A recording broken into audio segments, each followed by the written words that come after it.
Boa noite, pessoal. Sejam bem-vindos à nossa disciplina de estrutura de dados. Hoje é para a nossa quarta aula. Então, faz 2 semanas que a gente não se encontra, tendo em vista que semana passada vocês fizeram a primeira avaliação da disciplina. Então, nós estávamos torcendo, espero que todos tenham saído muito bem na prova, que envolveu os capítulos 1, 2 e 3, né, as 3 primeiras aulas. Então, lá vocês trabalharam os assuntos que a gente tinha estudado nas aulas anteriores, que foi justamente pilha, fila e lista. Bom, a lista, só para relembrar, é uma estrutura de dados muito importante na computação, usada nos mais diversos tipos de problemas computacionais. Existem algumas linguagens em particular que usam a lista como estrutura de dados fundamental, como é o caso de uma linguagem da área de inteligência artificial chamada de Lisp. Lisp é uma linguagem já bastante antiga, mas usualmente ela é usada na resolução de uma série de problemas relacionados com a inteligência artificial. Então aí vejam uma das aplicações da lista, ok? Se vocês perceberem, vocês também sabem que a fila e a pilha, elas são na verdade casos particulares de lista. E como sendo listas, a gente poderia propor agora então uma nova implementação para essas duas estruturas. Então fica como sugestão, pessoal, vocês pegarem aquelas classes, a lista, a fila e a pilha, e fazerem uma nova implementação daquelas estruturas. Como? Usando o conceito de herança. Ok? Por quê? Porque fila e pilha são especializações de lista. Então vocês poderiam estar implementando a estrutura de lista e especializando a partir da estrutura de lista a fila e a pilha. Ok, pessoal? Isso é um bom exercício. Bom, na aula de hoje, a gente vai estudar a nossa primeira estrutura de dados não linear, a estrutura de dados árvore. Na verdade, a gente vai retomar o que a gente viu no módulo anterior, a árvore binária de busca, ok? Então, vamos agora com a professora Fernanda com a árvore binária de busca. Professora Fernanda, é com você. Boa noite, pessoal. Então, como o professor Alessandro falou, espero que vocês tenham obtido sucesso na prova. Hoje a matéria é árvore binária de busca. Vamos relembrar o que é uma árvore binária de busca, né? Sigam comigo aqui no slide para a gente ver a definição.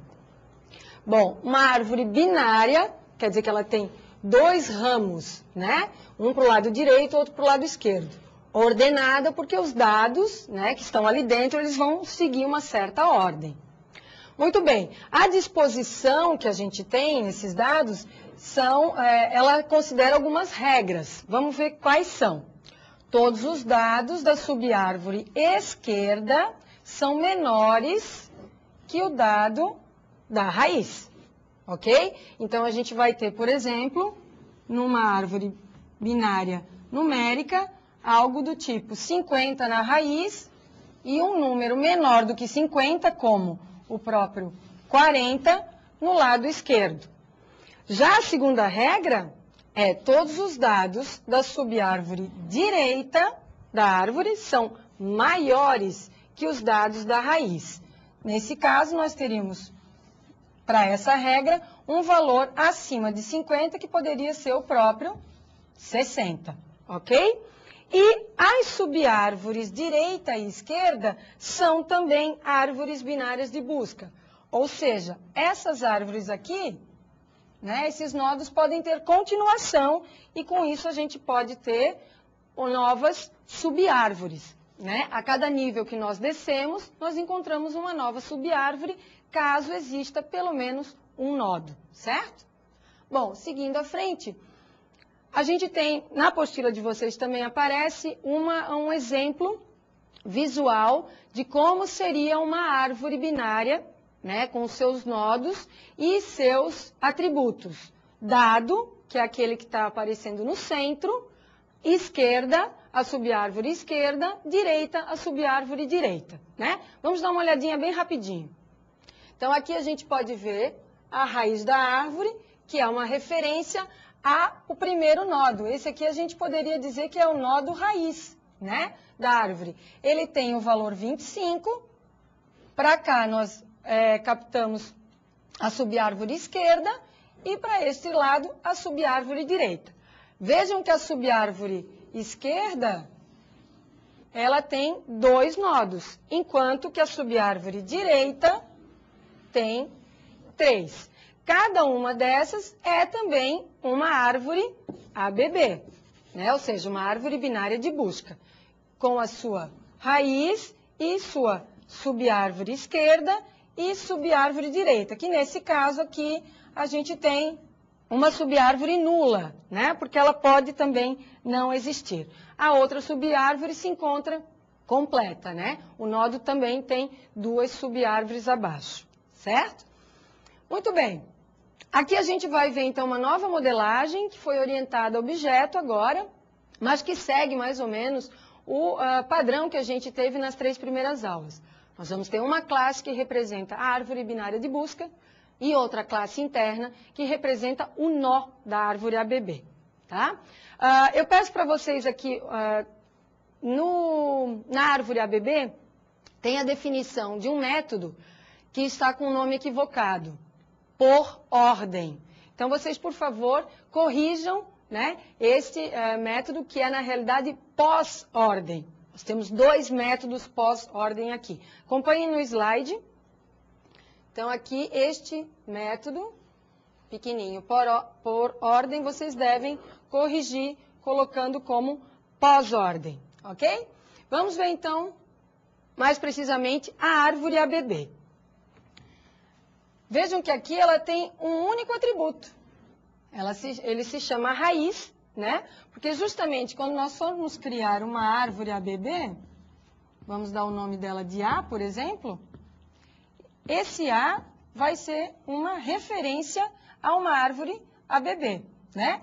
E quando a gente cria, ele não vai apontar ninguém, né? Porque a árvore não existe praticamente ainda.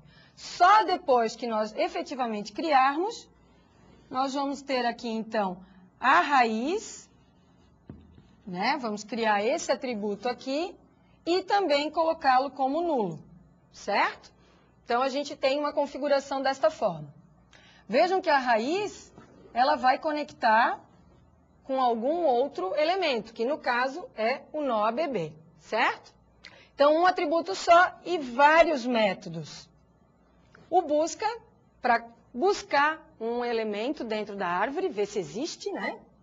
Busca pai, que vai nos auxiliar na remoção dos elementos. Get número filhos, que retorna o número de filhos de um determinado nó. Em ordem, vejam que nós temos 2 métodos em ordem, um com parâmetro e outro sem, que na realidade é para usar daquele percurso, né, que nós temos 3 percursos para caminhar na árvore, então esse é um deles. O insere, para inserir um nó. Pós-ordem, outro percurso. Pré-ordem, o terceiro, e remove, ok? Bom, aqui o que a gente precisa falar? A gente precisa dar uma melhor refinada, né, na explicação desse comparable, tá? Esse comparable é um tipo definido do Java, onde a gente tem que colocar o objeto, digamos assim, sendo deste tipo, para que a gente possa fazer uso de um método chamado compareTo para fazer comparações entre dados. Como a nossa árvore aqui tende a ser genérica, né? A gente pode ter uma árvore de números, como eu mostrei anteriormente para vocês, nós podemos ter árvore de letras, árvore de carros, como a gente viu naquela aplicação da pilha, né? Ou seja, os nossos objetos, os nossos elementos podem ter mais do que um atributo. E quando nós vamos ordenar, né, uma árvore, ou vamos fazer uma busca de elementos dentro da árvore para ver se a gente acha um elemento ou se a gente remove um determinado elemento, bom, como é que a gente vai comparar? Quais são os atributos que a gente vai utilizar, né? No nosso caso, a gente teve uma aplicação onde se cria, lá no final do capítulo, onde se cria uma árvore de números, né? Então, o compareTo já está pronto, certo? Mas quando não tem? Quando é uma árvore de carros, por exemplo? Bom, quando é uma árvore de carros, a gente vai ter que pegar este compareTo, esse método, e sobrescrever. Essa sobrescrita, vocês lembram que a gente viu em programação, que é redefinir o código desse método. né? Então, nesse caso da apostila, como é uma aplicação numérica que a gente está usando a nossa classe árvore BB, esse comperto já está definido para inteiro. Então, nós não precisamos redefinir o método. Mas outras aplicações que vocês venham a usar essa classe, vocês deverão sim sobrescrever esse método compare_to, tá? Mais à frente a gente vai ver ele com maiores detalhes, ok? Bom, além da árvore, então, a gente tem o nó, né? O nó é que vai guardar o elemento. Vamos olhar então a especificação dessa modelagem. Bom, o nó, ele tem 3 atributos, né? O atributo dado, ó, aqui, ó, comparable, né? Para a gente poder comparar, para a gente poder usar dentro daquele método. Direita e esquerda. Direita e esquerda são do tipo nó ABB, ou seja, são desse mesmo tipo que nós estamos definindo. Claro, porque nós vamos apontar, um nó aponta para o outro subsequente, né? A subárvore. Tanto que aqui nós vamos ter, então, a definição, né? Como eu tenho uma subárvore direita, está aqui a referência a ela, e a subárvore esquerda também está aqui a referência. Como métodos, nós temos o insere, que vai complementar o insere da árvore, o maior, que vai achar o maior nó de uma determinada subárvore, né? E o construtor do nosso nó, certo? Então, aí a gente tem a nossa modelagem, né? Orientada a objeto, muito parecida, ou até tomando como base, né? Aquela modelagem que a gente fez no TAD, na aula de estrutura de dados 1, certo? Agora é hora de relembrar os processos das árvores, né? Busca, remoção e inserção. Vamos começar pela busca, porque dela também os outros dois dependem, certo? Acompanhe o slide. Bom, nós vamos ter uma árvore, vamos lembrar aqui, uma árvore exemplo, por exemplo, 50, 35, 77, 82, 75, né? Uma árvore binária de busca, cuja raiz é o 50, né? E as outras subárvores esquerda e direita estão ali definidas. Bom, se eu quiser procurar, por exemplo, o elemento 75, né? O que eu vou fazer? Eu vou começar a procura pela raiz. Então, eu verifico se o dado que eu estou procurando é igual ao dado da raiz. Bom, 75 é diferente de 50, né? Então, não encontrei o dado, né? Isso aqui eu não consegui. Se fosse o próprio 50, eu já teria encontrado o fim do processo. Bom, se não é o dado da raiz, o que eu posso ter? Ou venho para a esquerda, ou venho para a direita. Então, eu vou optar, dependendo do quê? Seguindo a regra, dado maior do que a raiz, no ramo direito, e dado menor do que a raiz, no ramo esquerdo. Então, se o 75 for maior que o dado da raiz, 75 é maior do que 50? Não, também não vamos para o lado direito. Bom, então vamos testar o outro. Dado 75 é menor do que o dado... Ai, desculpem, eu me equivoquei aqui.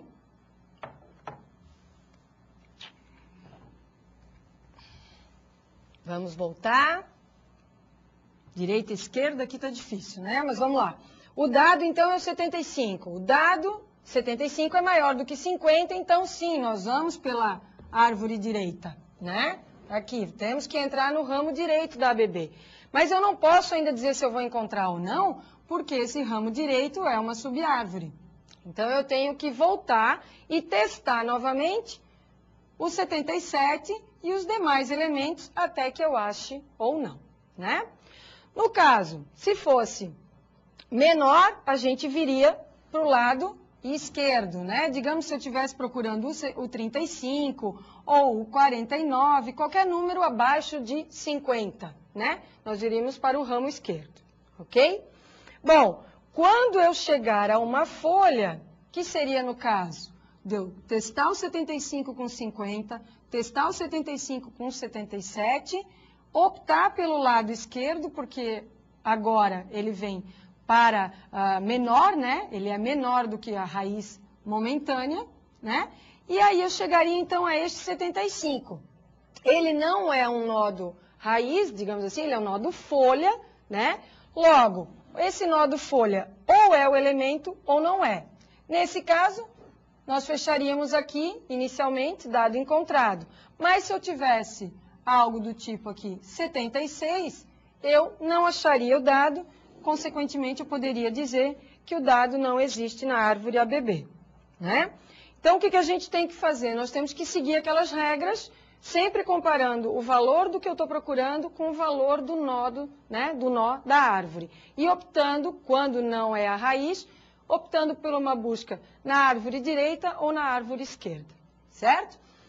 Essa busca nós vamos usar, então, para fazer inserção também, né? A inserção de um novo dado, a gente vai fazer aqui direto na árvore para vocês simplesmente lembrarem do processo, que é bastante fácil, tá? Acompanhem comigo. Então, nós vamos inserir o 5, tá? E lembrem, a gente sempre insere um novo dado como folha, nunca no meio da árvore que já existe. Bom, então o que a gente faz? 5 comparado com 50, ele é menor, né? Menor, nós vamos para o lado esquerdo da árvore. Então, toda essa árvore direita é descartada, né? Não preciso mais dela. Isso que é uma coisa interessante na árvore binária de busca. Bom, descemos um nível, vamos então procurar nessa subárvore aqui.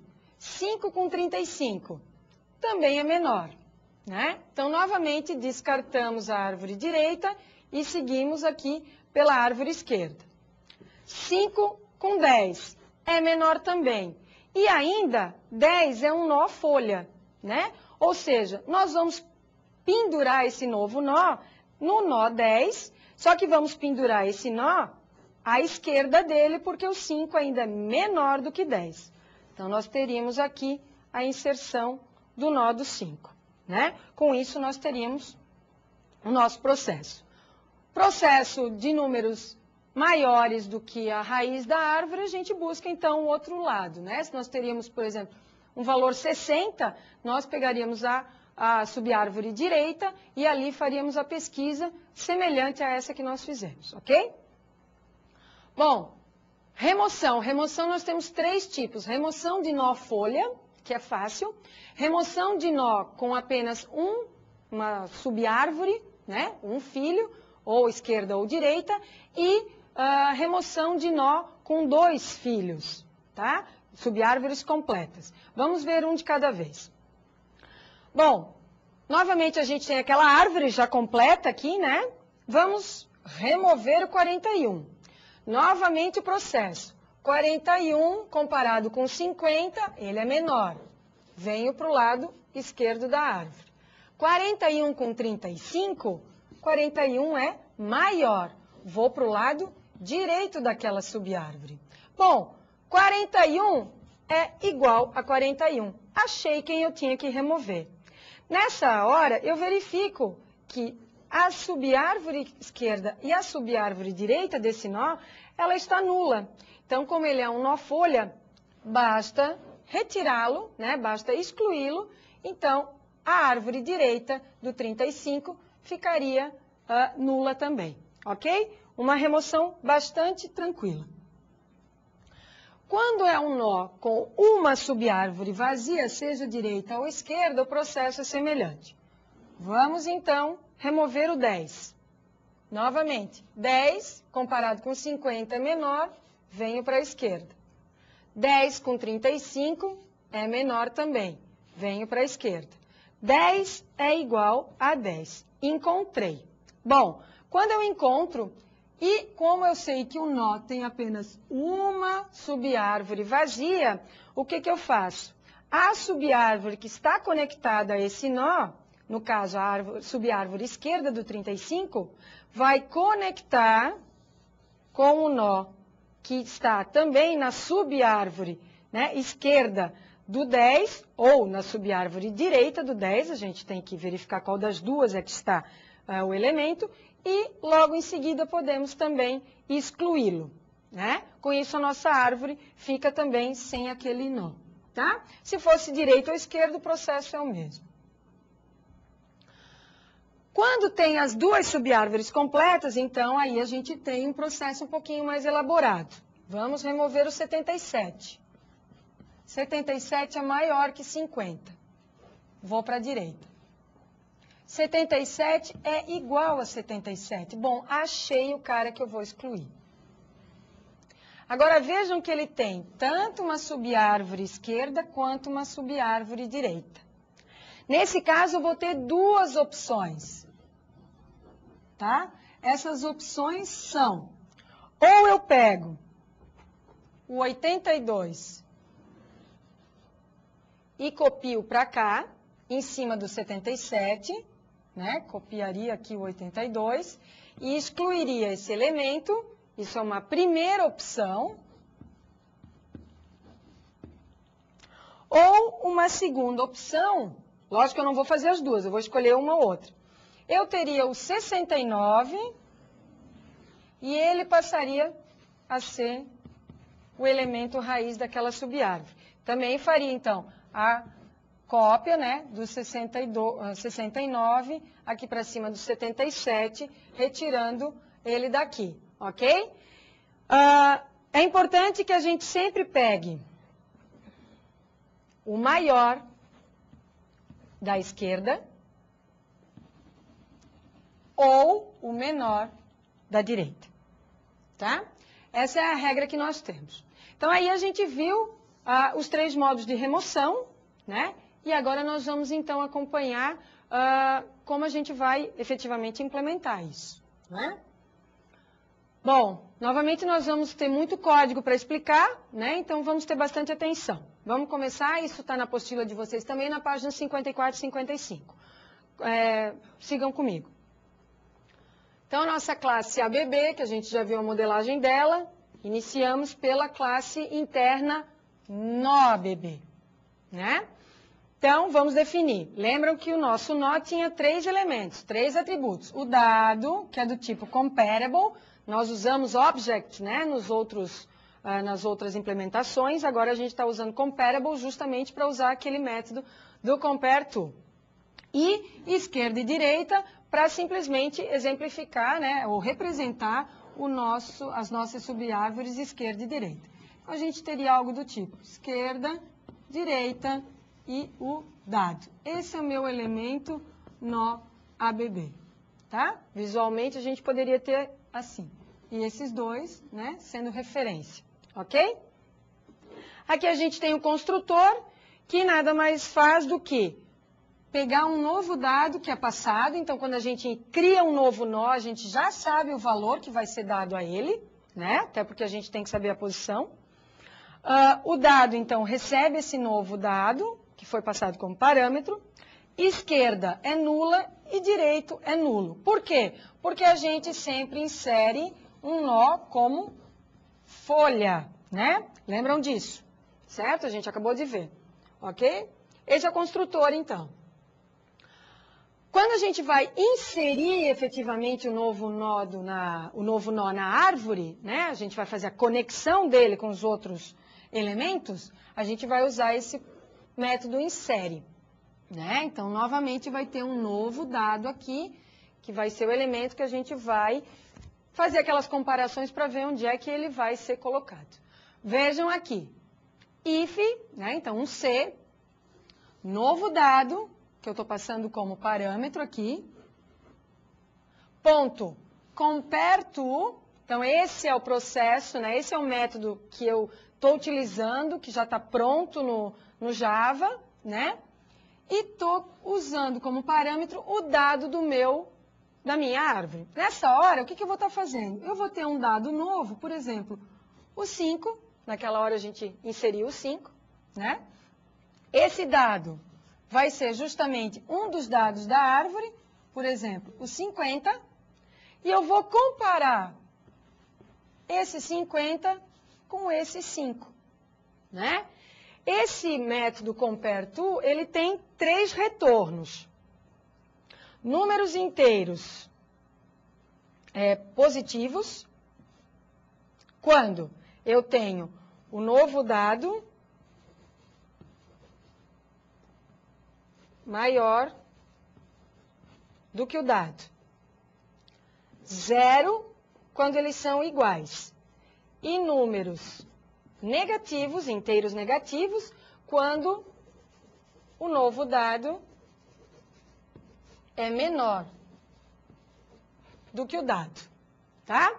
Então, ele tem essas 3 respostas, isso já está definido, a gente não pode mudar.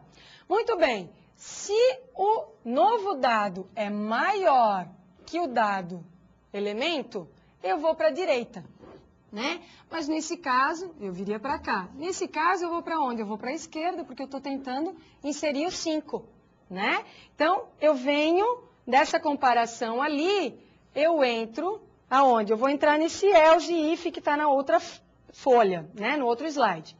Aqui, eu viria fazer esse if interno, caso eu tivesse inserção de algum elemento maior do que 50, né? Aí, o que eu ia fazer? Eu ia verificar se a subárvore direita daquele nó do 50, ela é nula, né? Se ela fosse nula, não tinha ninguém, então bastaria criar um novo nó grudado no 50. Se ela fosse diferente de null, se ela tivesse algum elemento aqui, né, como um 70, por exemplo, eu teria que, então, fazer a inserção na subárvore direita. Vejam que, né, eu tinha que navegar nessa subárvore, não poderia inserir diretamente o nó ali, certo? Bom, como eu quero inserir o 5, ele não é maior do que o dado, a gente vai para o else if. Então, aqui, novamente, eu tenho que testar, porque eu posso ter números iguais, maiores ou menores. Então, eu pego o novo dado, que é o 5, comparo de novo com o 50 e vejo que eu tenho, obviamente, 5 menor do que 50. Esse símbolo aqui até ajuda a gente a saber o que nós estamos, que forma de comparação nós estamos usando, né? Então, eu vou vir para a esquerda e faço novamente a verificação. Se a esquerda for nula, ou seja, posso grudar direto, né, o nó filho à esquerda. Então, crio aqui o novo nodo e justamente no atributo esquerda. Se não, vou pesquisar na subárvore, né? Então, aqui eu vou passear na subárvore esquerda para tentar inserir o novo dado sempre como folha, né? Por fim, aqui a gente tem o maior. Esse maior, ele retorna um nó ABB. Ele está procurando o maior valor do ramo da árvore. Onde é que existe sempre o maior valor? O maior valor vai estar sempre, de acordo com as nossas regras, sempre à direita, né? Quanto mais à direita, maior o valor. Então, nessa árvore aqui, a gente pegaria o 82. Né? Ele que seria o maior valor, certo? Muito bem, então o que eu faço? Verifico se a árvore direita é nula. Se ela for nula, eu retorno o próprio elemento. Imaginem aqui se eu não tivesse nenhuma subárvore para cá. O maior valor seria o próprio 50, né? Se não, eu vou fazer uma pesquisa. Eu digo que o maior valor é a direita, ou seja, 77. E aí, faço esse laço para verificar, né? Na realidade, é uma varredura em todos os ramos direitos da subárvore direita, né? Nesse caso. Então, eu vejo, se o maior, 77, direito, diferente de null, ou seja, tem mais um nodo, troca o maior estava apontando para cá, deixa de apontar para 77 e vai apontar para 82, para poder fazer o quê? Testar novamente e ir procurando. Maior direito é igual a null? É igual a null, 82 não tem mais ninguém. Bom, saio daqui e retorno o maior, que é o próprio 82. Ok? Bom, esses são os métodos internos, né, da classe interna no ABB, né? Nós vamos passar agora a palavra ao professor Alessandro, para ele tecer alguns comentários, e na sequência a gente continua com a implementação. Bom, pessoal, eu queria primeiramente fazer um paralelo entre essa implementação que vocês estão vendo agora e a que a gente tinha no semestre passado.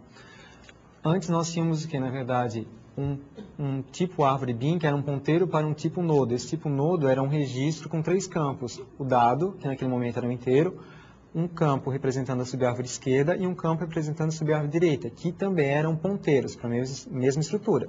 Então ali a gente tinha uma definição recursiva naquele momento em Pascal. Agora aqui em Java nós temos alguma coisa similar. Como isso? Na classe NoABB. Então essa classe ela representa exatamente o que nós tínhamos na nossa disciplina anterior. Ela consegue então fazer esse tipo de relação, né? A classe que nós temos agora e a implementação que a gente tinha antes. Só que agora a gente tem algo ainda maior que isso. A gente tem mais do que isso. A nossa árvore não é apenas o que a gente tinha antes, que era só uma referência para um registro onde era armazenado o elemento e referências para a subárvore esquerda e direita. Nós temos algo maior. Nós temos o quê? Um objeto, que é na verdade uma instância de uma classe árvore AB, certo? ABB, e ali nós temos uma raiz, que é um atributo dessa árvore, que referencia então um nó da árvore. E cada nó vai armazenar os objetos que serão, enfim, lidos, inseridos de alguma maneira nessa árvore binária de busca. Ok? Então a nossa estrutura é um pouquinho maior. Então nós temos um invólucro que envolve todo o que a gente tinha no semestre passado. Tá? Bom, ainda em relação ao que foi explicado agora há pouco pela professora Fernanda, no método insere do nó ABB, o que acontece? Esse método ele foi implementado de forma recursiva. Isso vocês podem observar através das chamadas do insere em 2 pontos daquele método. Tem esc.insere e dir.insere. O que está acontecendo? Nós temos que inserir um novo elemento, como um novo nodo dessa árvore. Só que ele não pode ficar em qualquer lugar. Afinal de contas, nós temos uma árvore binária de busca e as relações de valores entre esses elementos devem ser respeitadas. Então, até encontrar, ou para encontrar, na verdade, a posição correta para inserção desse novo elemento, vou fazendo comparações com o menor e maior, até indo para a esquerda ou indo para a direita. Mas isso vai ser feito como? Através de chamadas recursivas até encontrar essa posição adequada. Ok, pessoal? Então, isso é importante. Voltando aqui a retomar a recursividade como uma técnica de programação que nós vamos usar muito, principalmente quando nós estamos agora aqui trabalhando com a estrutura de dados árvore. Ok? Mais um comentário a respeito do método que procura o maior elemento em uma árvore, né? Vocês vejam ali que a visibilidade desse método foi tratada como sendo protected, ou seja, ele é um método protegido. No entanto, esse método é um método que vai ser usado somente dentro dessa classe que vai trabalhar a árvore binária de busca. Ele não é um método que vai ser especializado, certo? E não vai ser usado em nenhum outro lugar. Então, nós poderíamos, sem prejuízo algum, ter trabalhado com um método privado. Ok? Então seria um método privado e essa seria a visibilidade mais adequada para essa situação. Ok? Bom, então nós vamos passar para a professora Fernanda dar continuidade à nossa disciplina. Bom, continuando então, a gente vai ver os métodos agora da árvore binária de busca, né? Então, primeiro é o atributo e depois o construtor. Confiram comigo no slide, por favor. Então, aqui a gente tem o único atributo, que é a raiz do nodo, né? Então, vai ser a raiz que vai estar ligada ao elemento, né, propriamente dito, que vai ser lá um nó ABB, certo? Quando a gente cria a árvore ABB, vejam aqui, ó, a raiz está nula. Então, no caso, ela não vai apontar para ninguém, como a gente já falou, ela vai estar aqui, né, anulada nesse caso. Muito bem. Dando sequência, a busca, né, que a gente já viu o exemplo ali, como é que funciona. Então, eu vou passar um dado que eu vou procurar. Ele é do tipo comparable, para poder usar o compare to, né? Crio uma referência auxiliar, tá? Para a raiz da árvore, para quê? Para que ela que ande, né? Ela que mude, apontando de um nó para outro, para a gente deixar a raiz bonitinha no mesmo lugar e não perder o início da árvore, certo? Esse retorno é outra referência auxiliar que vai retornar justamente, né, o elemento que eu estou buscando. Vejam aqui, ó, vai voltar a referência do nodo ou null se ele não existir. Então, eu testo. Enquanto a raiz da subárvore for diferente de null, ou seja, existe uma subárvore para ser pesquisada, e eu não achei ainda o elemento, ou seja, o retorno é igual a null, o que eu faço? Vou testar o dado. Se o dado que eu estou comparando aqui, ó, que eu estou procurando, né? Se o dado é igual ao dado da raiz da subárvore, ou seja, na primeira vez a gente vai lá comparar com 50, né? A raiz da subárvore e a raiz, as duas estão apontando para esse carinha aqui, ok? Então, eu comparo o dado que eu estou procurando com esse elemento aqui dentro do primeiro nó, que é o nó raiz. Se eu fosse procurar o 50, por exemplo, eu já tinha achado, e o retorno, então, seria o quê? A própria referência raiz subárvore, né? Ou seja, a própria referência ao 50, né? No caso de não ser, vai-se ao else. Muito bem, vamos testar agora. Se não é a raiz, quem que pode ser? Pode ser na árvore direita, como pode ser na árvore esquerda. E aí a gente faz aquela comparação novamente. Compara o dado com quem? Com o dado da raiz da subárvore. Se este dado for maior que o dado da raiz da subárvore, eu faço o quê? Eu modifico a referência dessa referência auxiliar raiz subárvore, fazendo ela apontar para quem? Para o atributo esquerda, né? ESC, do nodo em questão. Então, a gente pegaria ali quem? O esquerda, né? Aqui, o esquerda do 50. Pegaríamos essa referência aqui com um determinado valor que a gente vai testar mais adiante. Se não, se o elemento fosse menor, né? Ou maior, desculpem, do que o dado ali, a gente vai fazer o quê? Vai mudar a raiz da subárvore para o lado direito da árvore. Então, ele viria aqui descartando essa parte esquerda. Né? O mesmo processo que a gente fez anteriormente lá no desenho. E vou fazendo isso, lembrando lá o enquanto, né? Vamos voltar só para lembrar aqui. Enquanto a raiz da árvore fosse diferente de nulo e o retorno também nulo. Ou seja, eu vou fazendo isso até eu chegar, ou eu encontro o elemento, ou eu encontro uma subárvore vazia, onde eu não acho o elemento. E aqui eu vou retornar ou nulo, ou alguma referência a um nó, ok? Bom, o próximo é busca-pai. O busca-pai é parecido com isso, com esse busca anterior, mas ele vai buscar o nodo acima daquele que a gente quer procurar, né? Novamente, a gente tem que passar um dado e fazemos um processo muito parecido. Ó. Criamos duas referências auxiliares, o retorno e o raiz subárvore, né? E a gente tem um enquanto também. Mesma coisa, enquanto a raiz da subárvore for diferente de null e o retorno igual a null, ou seja, não achei ninguém, o que eu faço? Como eu quero buscar o pai, eu verifico. Se a raiz da subárvore esquerda é diferente de null, e aí eu vou então verificar se o dado que eu estou procurando é igual ao dado da raiz da subárvore esquerda, então 2 itens abaixo, né? A gente vai pegar esse aqui, tá? O que eu tenho? Eu tenho então que raiz da subárvore é o pai do cara. Então, como se a gente tivesse aqui, esse fosse o pai, né? E este aqui fosse o dado que a gente está procurando, certo? A gente está com raiz da subárvore baseada nesse nodo aqui, e para isso a gente pega, para verificar se o dado está dentro desse outro, a gente pega essa questão de raiz da subárvore, ponto esquerda, atributo esquerdo, ponto dado. Então, raiz da subárvore, esquerda, dado. Tá? Um pouquinho complicado, né? Porque a gente tem que descer 2 níveis.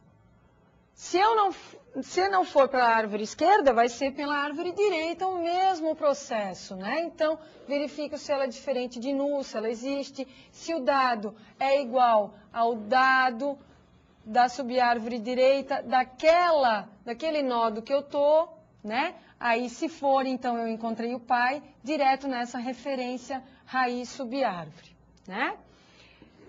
Quando eu entro aqui, é o seguinte, se o retorno for nulo, eu vou fazer se o dado é o dado da subárvore. Vou fazer a comparação e verificar se ele é maior.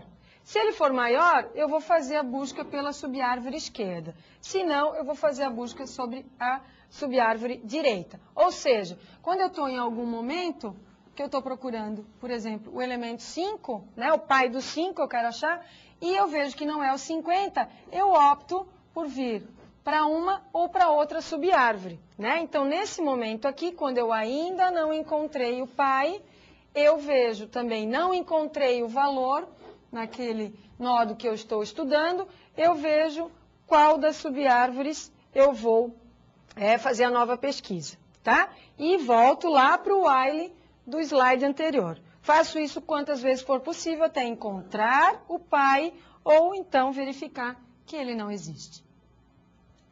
Bom, esse método getNúmeroFilhos, ele é muito interessante.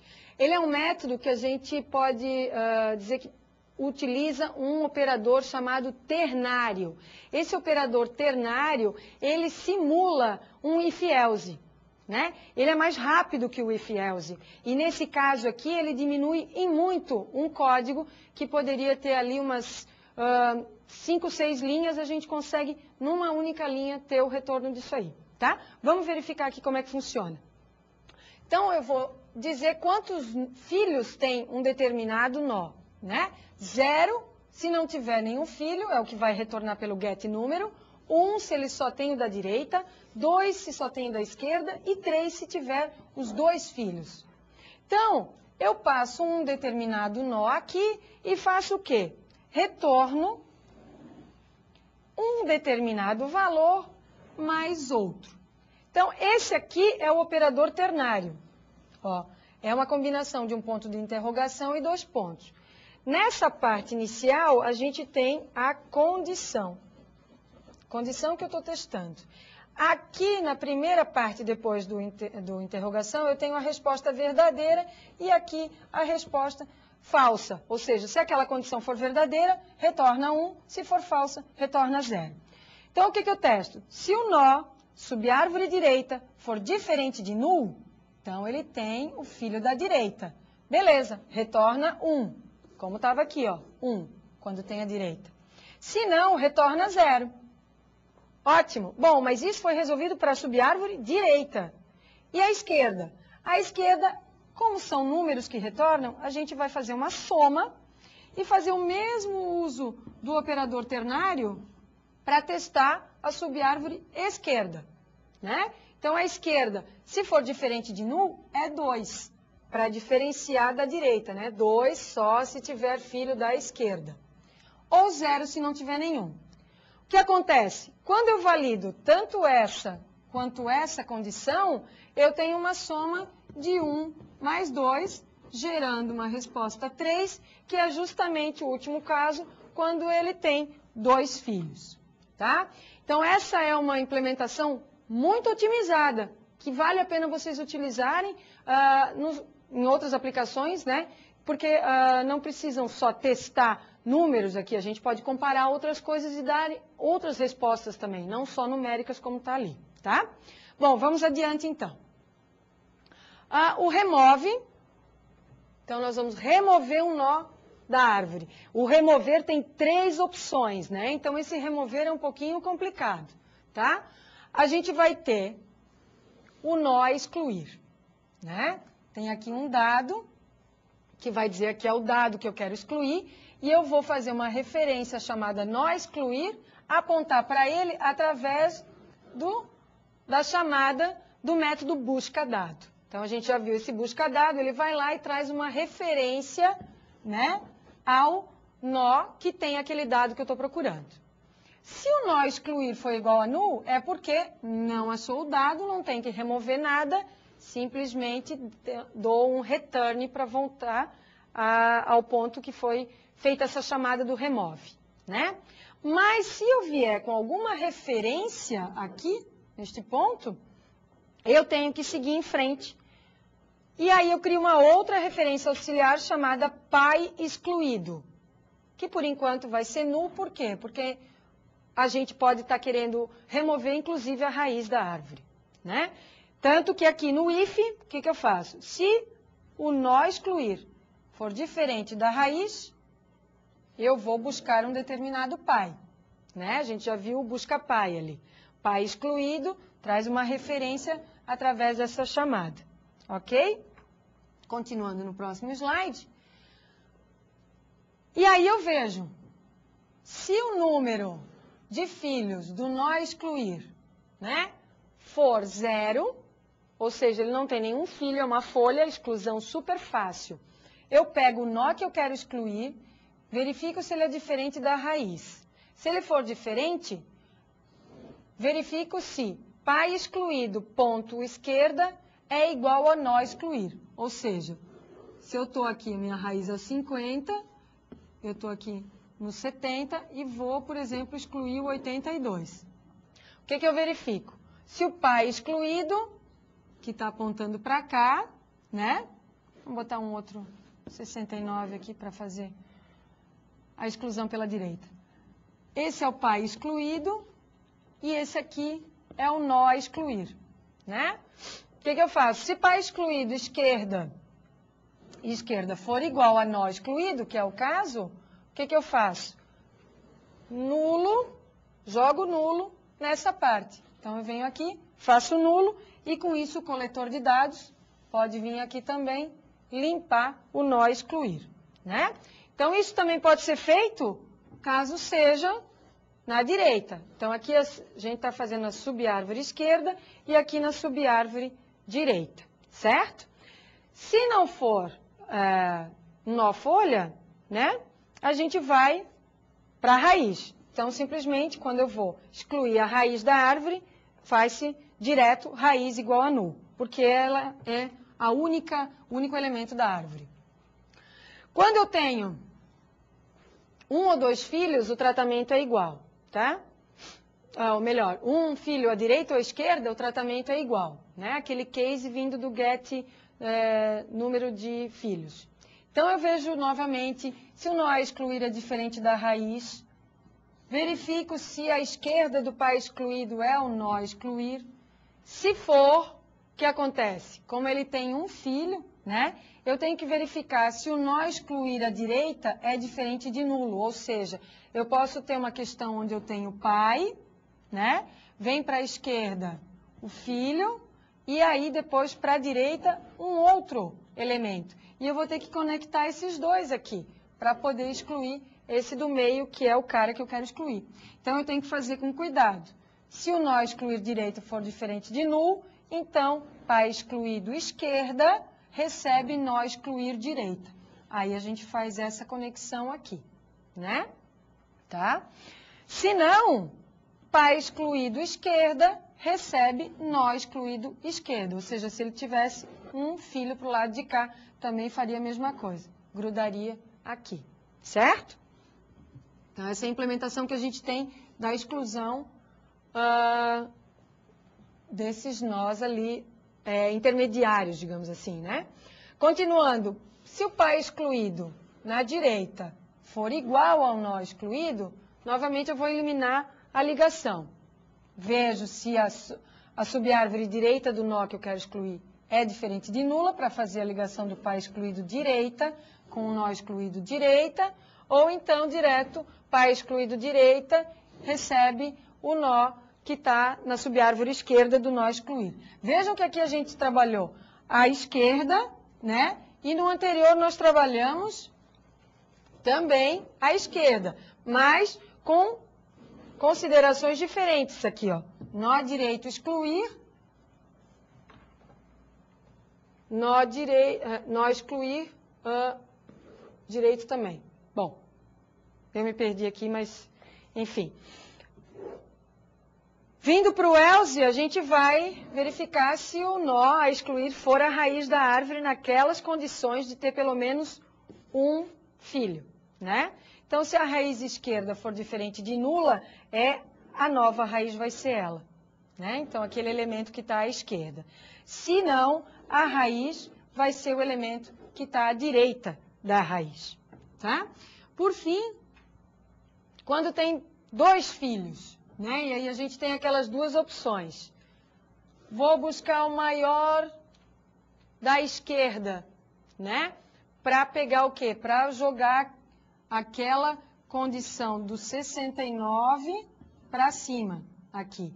Foi o exemplo que a gente deu, número 2, né? Então, através do nó excluir, subárvore esquerda, quem é o maior daquela subárvore, verifico se a subárvore depois, esquerda do nó excluir, é diferente daquele maior.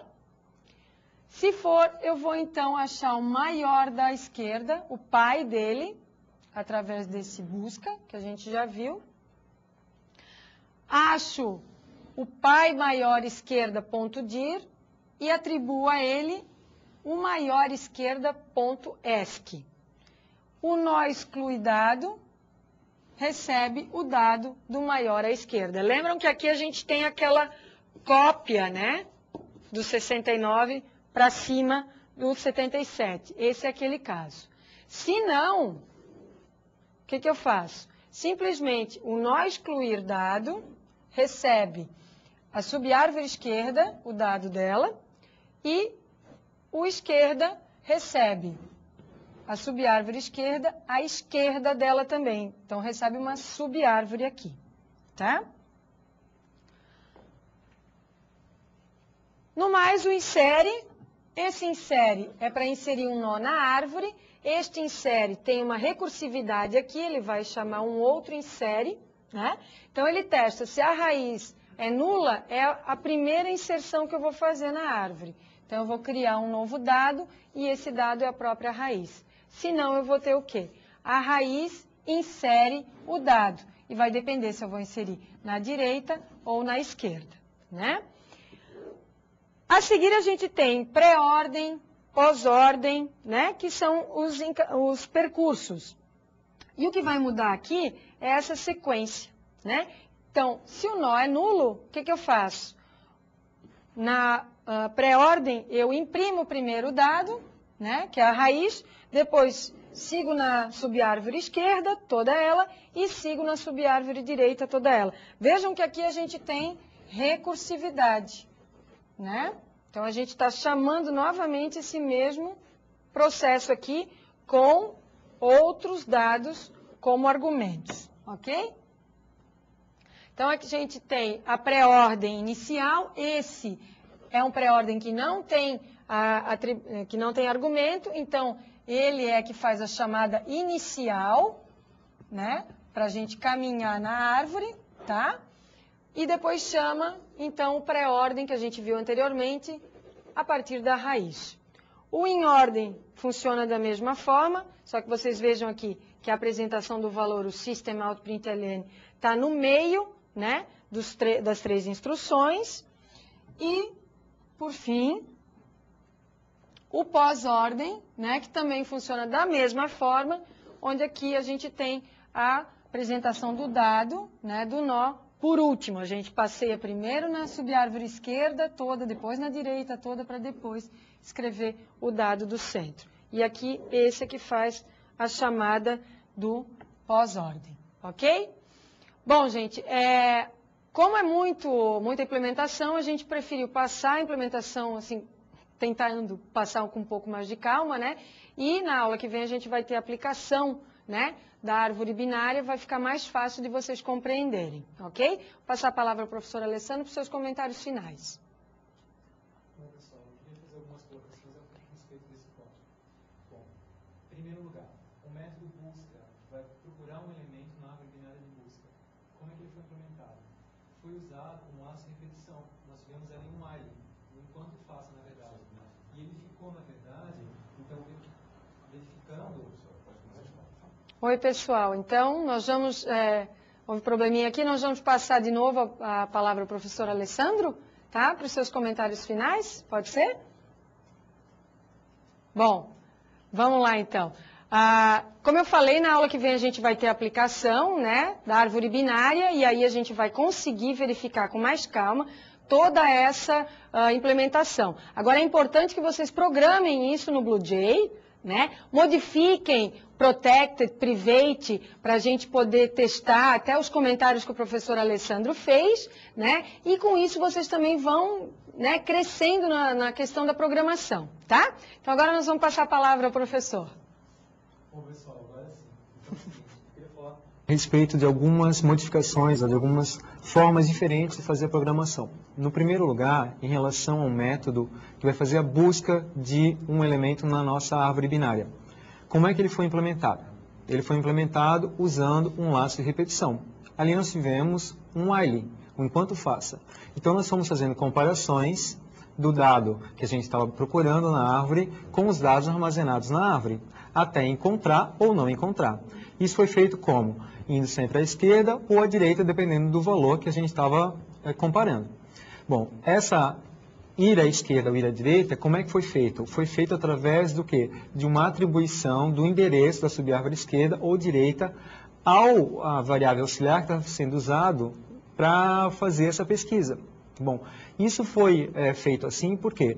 Porque apesar da árvore ser uma estrutura de dados não linear, nós não precisamos passar por toda a árvore nessa situação onde nós estamos buscando um elemento.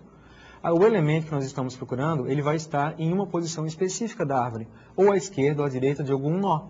Bom, como eles estão todos ordenados, nós vamos nos orientando, menor para a esquerda, maior para a direita. Então, nós estamos caminhando e basta um laço de repetição associando esses endereços da subárvore esquerda à direita, ok? Poderia ser feito diferente? Sim, poderia ser feito através do quê? Do uso da recursividade, chamadas recursivas. Então, esse é um método que vai fazer a pesquisa na árvore, mas não foi implementado de forma recursiva. Então, aí que eu chamo a atenção. Nem sempre será necessário, apesar da árvore ser uma estrutura de dados não linear, implementar todos os métodos de árvore usando recursividade. Em alguns casos, como esse, onde a gente não precisaria navegar por toda a estrutura de árvore, passar ou implementar esse método de forma recursiva. Usamos uma solução imperativa, ok? Através de um laço de repetição. Mas existem outros casos onde isso é imprescindível, né? Não que a gente não possa fazer de uma maneira diferente, mas acontece que se a gente não fizer o uso da recursividade, normalmente a programação vai ficar mais extensa, o código vai ficar mais complicado até de ser compreendido, né? Então, por exemplo, eu quero caminhar por toda a árvore, usando uma forma de caminhamento, digamos, em ordem.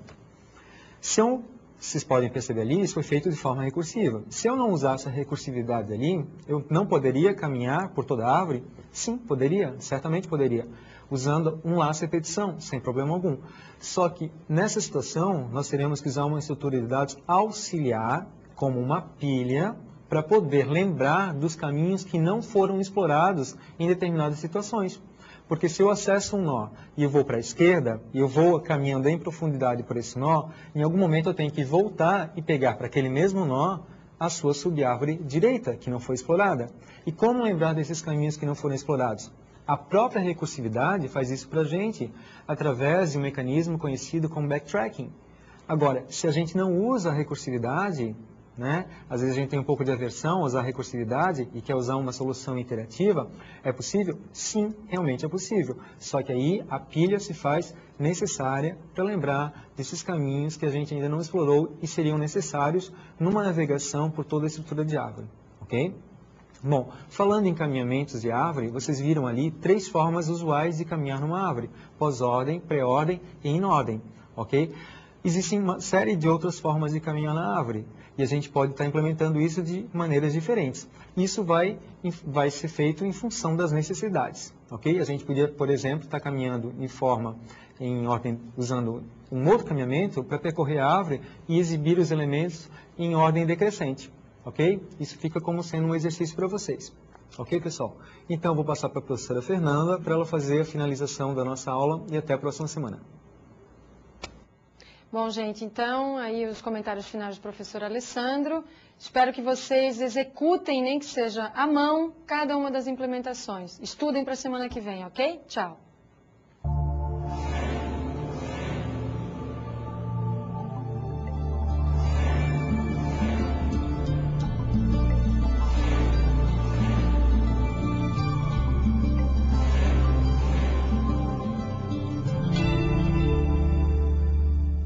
Educom, educação superior com alta tecnologia.